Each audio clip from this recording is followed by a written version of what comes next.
Am I live right now? Live right now. Hello, everybody. I think I'm live right now. Is this thing on? Are these buttons working? Is my microphone on? My zipper's down. We are live. Zipper back up. Nope. Zipper back down. Okay. We're going to bring on our first person right now.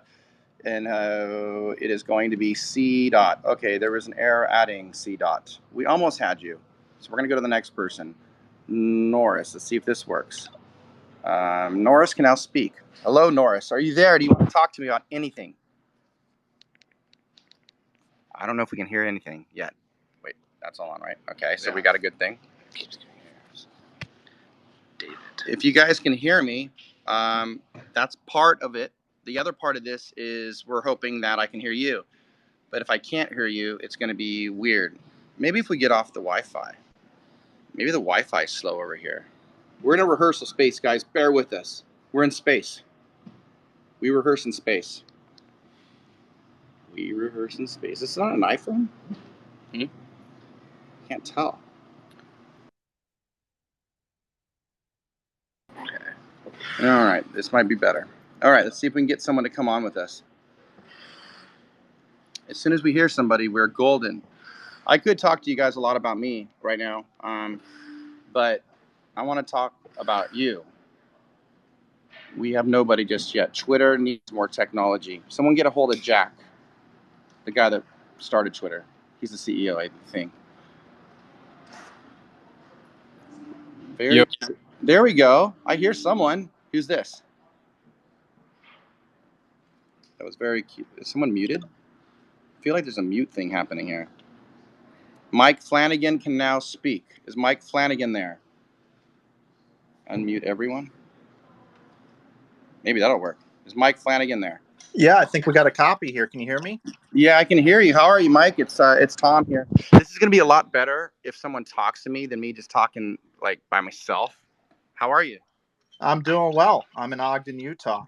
You are. You know, Utah, home of Zion National Park. You got Bryce Canyon. You got some Sasquatch. You got a really good resort up there in Park City. I'm letting you know what's near you because you probably don't know that. It's great. How are you? I'm actually aware, and I know you spend a lot of time a little north of here up in Idaho as well. So thanks for coming out this way. Oh, my gosh. Absolutely. Is there anything on your mind, sir, that you would like me to answer? Because I know all. It could be about literally anything, and I'll tell you the answer. Well, I think, first of all, thanks for doing this. This is pretty cool. And second of all, looking forward to your tour. I've seen you about 18 times between the two bands. And Wow. Holy been a big cow. supporter, yeah, over the years. I was actually at the Wine Amplified tour in Vegas when you performed the last time with Blink. I know this is more about AVA right now, and we'll stick to that. But I think, one of the things that I don't know if anybody's ever asked you this before or not, but where you guys had that concert is the exact same place where the tragedy happened a year later. That's wild. And I didn't know that. and that shook me a little bit because I was enjoying your concert and then saw what happened a year later at Mandalay Bay there. And that's exactly where you guys performed. Have you ever spoken about that or talked about that or thought about that? I didn't even know that that was the case, and that was a insanely dark thing that happened. It's wild. Something like that happened to us before. We actually played in Jakarta, and we stayed at this hotel that a few months later, that hotel got bombed. And I remember going to the hotel where they had to look at our vans and stuff with these dog sniffing or bomb sniffing dogs and dog sniffing dogs. Dogs do sniff dogs, but they were looking to see if there was any explosives even on the cars we had. And then it actually happened right after there. So it seems like I've been around something difficult like that a couple times, but that's sad. It's horrible. Thousands of years the world has been happening and learning things, but we've never really learned to love. That's the issue here. But I appreciate your time, and you are so awesome for supporting me for so many years. I thank you so much. And we're also going to ask somebody else here another question if they have a Cool. question. Thanks. Thanks, boss. Yo, can I talk now? Yeah. Is this Kelsey? This is David. Oh well, David. I happy to speak to you. Sorry. It No, said you're good. Kelsey I but it got a literally have never done this before, and it like popped on and was like, "You can talk now," and I was like, "Oh shit! Well, I guess I can." What would you like to know? I know all. Okay, I really loved the Pursuit of Tone documentary y'all did for. I don't. Was that for an album, or did y'all just like put that out? Just the whole like To the Stars documentary or whatever. And you kind of in that talked about like you had like a moment when y'all were like writing the adventure where you were like, holy shit, like this is like what I need to be doing. It's one of my favorite parts of the whole documentary, and I was just wondering if you had like a moment like writing this album that was like that, of like this is like what we need to be doing right now. Hey, thank you so much for the kind words. And I remember, I think Pursuit of Tone at the time was Guitar Center, right? Yeah. Weren't they doing those? Mm-hmm. So we had some friends at Guitar Center, and they were producing those docs on certain guitar players, and it came out awesome. I was really flattered that they even wanted to do it with me, and then I actually think it came out pretty cool. But you're right, Riding the Adventure, there was a moment there, and on this record, I think like for me, it wasn't so much of an aha moment as it was more like once we started we had the demos kind of laid out. I do remember a moment where I stepped back and said, this could be like, in my opinion, not everyone else's obviously, but this could be one of the best pieces of music that I've ever done just as a whole. Is how challenging it was to be so diverse, and how hard we were working to do something that was a little bit more unpredictable, but still kind of contained the elements of what people knew about the band. But there was a moment where I said, I was able to like step back and look at all of these 10 songs that were starting to take shape, and thinking to myself, I really feel like we're onto something. I really feel like we're the most comfortable in our own skin that we've ever been. So a similar feeling, but definitely different. But thanks for the question. That was epic. And we're going to go on to the next question. Have a good day. You too. Hi, Tom. Hi there. Who's this? You probably don't. You know me, but you don't know my profile picture because it's mysterious. I work with your sister a lot. It's Kelsey. You sent me a video last year for a wedding, which was great. Wow. Congratulations. Again. Angelo. Yes. You remember us now, I'm sure. Yep. I think I owe your sister an email. Losing my mind, I think, is your like I love your work, and we've had this conversation, but I think it's the best thing you've ever written, and I just want to know more about the story behind the scenes. Like, tell us like why obviously the music video is hilarious, but there's like a lot of deep messaging in that song. Can you tell us a little bit more about like the moment where you were like, okay, I'm gonna put this all into a song, and like here it is? Yeah, thank you so much for all the nice things you said. Lyrically, it was very much like I was pretty pissed at the past couple of years of what was going on here in the country, like a lot of people.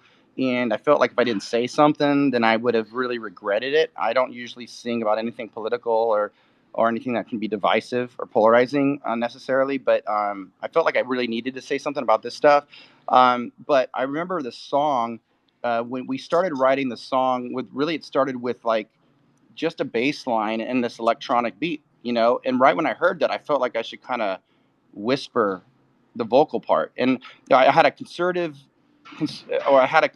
like, I had a very intentional desire to try to use my voice different, and lay vocals down in a different way than I have in the past. I really felt like I was kind of sick of the way I sound, so I was trying to figure out how to sound different. I was trying to grow. I was trying to just use my instrument as my voice differently. And I don't know. Is there like throwback? Is there throwback to I Miss You? Because like when I see it, like hear you say like losing my mind, and I like think of like Miss You. Is there?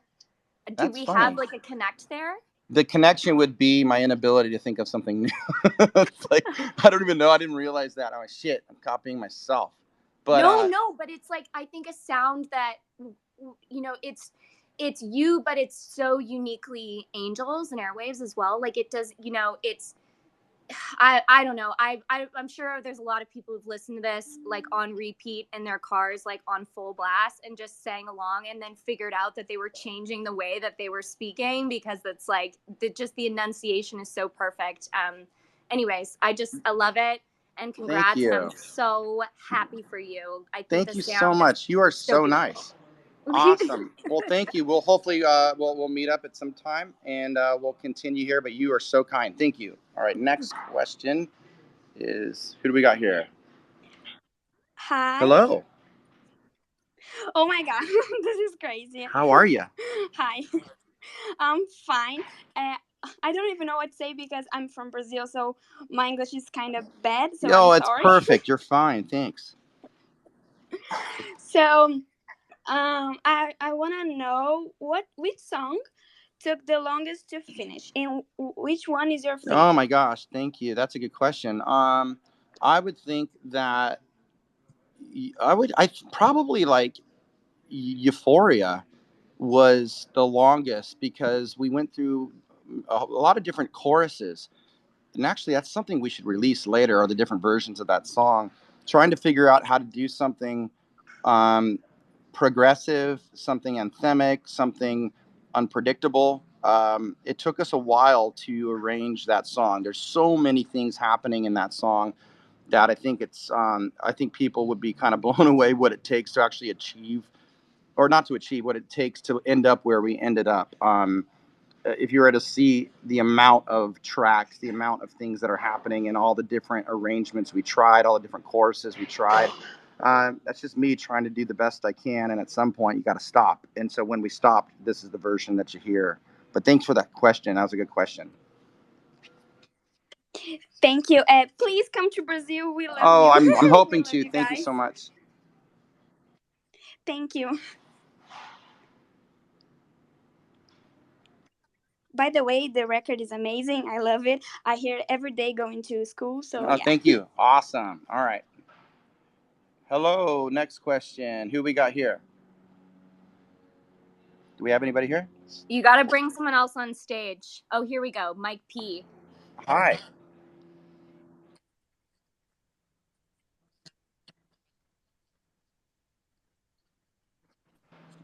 So I'm obviously going to keep this very AVA related, of course, but I just want to obviously acknowledge the fact that you are the reason I picked up a guitar, which is, I mean, I imagine I'm not the first person to have said this. Oh, thanks for saying that, man. I hope that you're playing it better than me because I need to improve a little bit these days. I mean, same, can't we? The only downside is I'm a lefty, and back in the day, I strived for the your signature, but obviously left-handed. You know what though? I ain't gonna find one of those anywhere. Yeah, you know what? That's interesting. I don't know if we ever made a left-handed version of guitar. That's wild. I never thought about that. No, yeah, no. The only option at the time was like obviously just getting the right-handed version, and then obviously just modding it like up myself. Yeah, I hear you. But whilst I didn't really have a question prepared, there is something I picked up on the album like that. I don't know if this was intentional or it's just naturally, obviously, because you worked with Robert Smith of The Cure on Blink, on the self-titled, on all of this. I, along with probably a couple of other people, may have noticed like Automatic for some reason, like the start of that song feels very like you can. I personally can hear like quite an influence of. It sounds very The Cure, and I don't know if that was. Obviously, it would never be intentional, but like I don't know if that ever cropped up when you're making that song. Super intentional. So okay. Yeah, no, that was intentional on purpose. So Yeah. This whole album was, for me, I was literally just like trying to take a tour of all the bands I grew up loving, including the bands that I was in. You know, so we intentionally made Automatic to be a nod to The Cure. We intentionally made Spellbound to be a nod to Depeche Mode. Euphoria was to Boxcar Racer. I would say Time Bomb is very much like towards Blink. So it's very much like a tour through what I grew up loving. And I've been pretty vocal about it, but I don't think a lot of people have like heard me say this yet because it's so new having the album drop and stuff. But yeah, no, that's very much what I did. It's very different than what I've done on other albums where I'm just like writing songs and whatever. This one is like something different for me, was really making it a bit more autobiographical in that respect. Because it was one of those things where like because this album in particular, like a couple of my other friends, like they're also obviously big fans of Blink. Like some of them, like I'm obsessed with both Blink, and obviously like anything that's attached to your name. Like I say, it's just something that it's just anything. My ears are like, yep, I like this. But even other people that are not quite into like they may just be like not diehard Blink, but obviously they like the stuff that got popular, like the more stuff that got more like mainstream. And they even said like, oh, I've seen this on Spotify today, and like actually like because it's like I say, it's unlike other stuff you've done with AVA, but like in a good way. Like I say, it's just completely taken a different direction, but still sounds like AVA. Yeah, I appreciate you saying that. You know, we worked really hard to be unpredictable. We always work hard to be unpredictable, Yeah. but the version of what this Lifeforms record is like, I feel like we're catching people off guard a little bit, but it's Yeah, for definitely not sure. alienating our fan base. But I think it shows like musical and songwriting growth, and I think our band is like, I just feel like we're more comfortable now than we've ever been with who we are, and that's kind of what Yeah. every artist aspires to be, is to grow and to be comfortable in their own skin, and Yeah, not absolutely. chasing trends and not trying to be something you're not, but trying to be the best version of yourself, you know. And Absolutely. It doesn't sound like anything you've done before, but also at the same time, like you say, it's still, you know, it's you. You know, it's got that sound. So like I say, that's like I say, it just or like I say, if it sounded like other albums, it would probably be boring to actually record and make, because it's like, oh, we've done this before. well, thank you so much, man. That's the No, you're goal, welcome. and you are awesome, and I appreciate your time. And I appreciate we're you. gonna move Yeah, on to our last two absolutely. questions Yeah, here. thank you for your time, man. All Take right, care. boss. Take care. Hello. Who do we got here? We have anyone here? We're hitting buttons and shit on this Twitter thing. Trust us. Trust me, I'm trying. We're touching people's faces. We have a bunch of icons here. We're just trying to get people to speak up. We got someone live? Hello. Well, hello. How are you? Hi, Tom. Hi, what's up? Nothing much. Just right here. Oh my gosh. I didn't even think you were going to click on me. Oh yeah, we've been trying to click on you specifically for like a couple hours now, but we finally got you. Okay, I just want to quickly say that I love the album, and I just love all the work that you do, and it's just I am always supporting you, like throughout, like I've been supporting you for such a long time now, and like just seeing, you know, all the work that you've done and like all this. I mean, seriously, it's just I can't even talk because like I get so emotional because like I love you so much. Oh my So God, like, you're so kind. Like you are so. Can I just tell you, like, I am such a normal like dude. Just like, like you would laugh. You'd be like, you know what? If you hung out with me, you'd be like, I don't really know why I pay attention to anything you fucking do. no, like I don't know, because like I've met you so many times, like I don't even know if you remember me at all. But like every time I meet you, you always do recognize me. So like that's always such a, Oh, that's amazing to me, you know, good. just like yeah. But I just wanted to quickly ask, what's your favorite song off the album? Man, that's a great question. I probably it's probably Time Bomb or Euphoria. Both of those songs are important to me for different reasons. Right.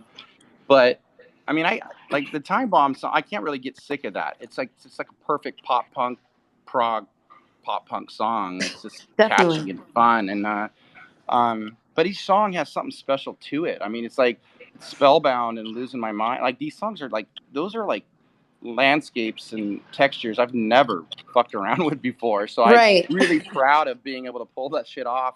But at the end of the day, I like big guitars, you know. So Yeah. yeah. So I appreciate the question though, and thank you so much for the nice things you just said. Oh my God, of course, Tom. Thank you so much. All right, have a good day. You too. Okay, we got our last one here today. And then I'm going to go and do a rehearsal so we sound amazing in a few days when we start this tour. So who do we got up here for our last caller or talker or something? Oh, hey. Hello. How are you? I'm good. My name's Kyle. Huge fan. I actually I did a review of All That's Left Is Love, and you retweeted it. Nice. It was the YouTube channel Sonic Sound, which I haven't done in a little while. But anyway, I had so many questions, and I was trying to think of a question as you were answering everybody else so kindly. I'm going to try and keep it AVA related, because I did want to talk about Boxcar, but I can't. Anyway. You can ask me a Boxcar song or a question. I don't care. That's fine. All right, so I'll do two questions really quick. So, Boxcar, is that riff at the end of All Systems Go not the best riff ever? Like, the ending of that song is like, I can't even explain like how amazing that is. What are your feelings on the end of that song? Well, I love that song. That was the first Boxcar song we wrote. I that big heavy riff, and then even what's happening in the last chorus out or whatever, and the heavy riff comes in one last time. It's, yeah, I think it's kind of like the perfect kind of post-hardcore song. Like I think you don't hear bands that do really heavy guitars with really melodic vocal patterns that often, and so I think like when you do it's like a really great coming together of two different worlds, and to this day that's probably my favorite Boxcar Racer song, or one of the two. But yeah, I do remember writing that riff and just going, wow, this is just really cool. But it was very reminiscent of a lot of hardcore bands that I grew up listening to, and so it was just kind of our own version. But I appreciate the question. What's your second question? Yes, man, it's so awesome to hear your opinion on that song. It's awesome. And then as far as AVA, I love the new album. I literally just finished listening to it for the first time as I got on this Twitter space. But I wanted to know, what's your favorite previous AVA song? One of mine is "Rite of Spring." Wow, that's awesome. I remember writing Rite of Spring. I really wanted to write something that was not poetic, but that was super grounded and super matter of fact. And so the lyrics to Rite of Spring is very literal, about a kid growing up in a broken family and trying to navigate their way through life by expressing themselves and accepting your life path the way it is and having a positive outlook. And then I remember it's not like this big artistic, crazy, poetic thing, but people Yeah. really came to me and said they love that song, and I think it's for that reason, because it's so like honest, and I think people will be stoked we're playing that song on tour. So Rite of Spring will be in the Oh, set dude, that's list. sick. Um, but yeah, my favorite. It's hard to say like what a favorite song is. I mean, I always go back to like The Adventure, because Yeah. that song started everything and gave us a foundation to build off of, which is full of hope, optimism, positive energy, but still has an edge. Just because you're an optimist and you're trying to put out good energy in the world doesn't mean you can't be a little pissed about a few things and had a tough life growing up. I'd rather someone have a little angst in their bones when they're telling people to go out and live a better life, rather than just saying it like there's some vanilla dude that grew up in a perfect household. I don't really listen to people that have had perfect lives, because I don't Exactly. relate to that. I relate to people that have been through some shit, and then when they tell you something, I take it much deeper, because that they got some life experience, they have some wisdom they've earned, Right. and I feel like that song came from that. That song came out of the breakup of Blink and the loss of my identity of who I thought I was. So I really wrote that song thinking like I really want to come out swinging and make my life everything I want it to be. And I had no clue that song would be the first song. That song leaked, and then it became kind of our flagship song. So I'm really proud of it. I think it resonates with a lot of people, but more than anything, it just really shows kind of the heart and soul of this band. And so, I agree 100%. And also, to go back to the Pursuit of Tone documentary, I think it was an Ernie Ball documentary. If anybody hasn't seen it, it shows scenes where Tom's coming up with the first guitar riff of The Adventure, and your experimentation with Critter and all the different like opening and closing drawers in the studio for different sounds and things like that. So it's like right when you figure out like where the Adventure song's gonna take off, and it's in that documentary. yeah, thank you so much. And we have a documentary called Start the Machine, and it's even more in Yeah. depth in there about all that stuff. So, you know what? Thank you so much for your kind words, you and everybody else. Thanks for your time. It's so bitchin'. The Angels fans are so supportive. It's like I I couldn't be more proud for what we stand for and everybody understanding what it's all about after all these years. So I look forward to seeing everybody on tour. We will talk soon. Have a great day.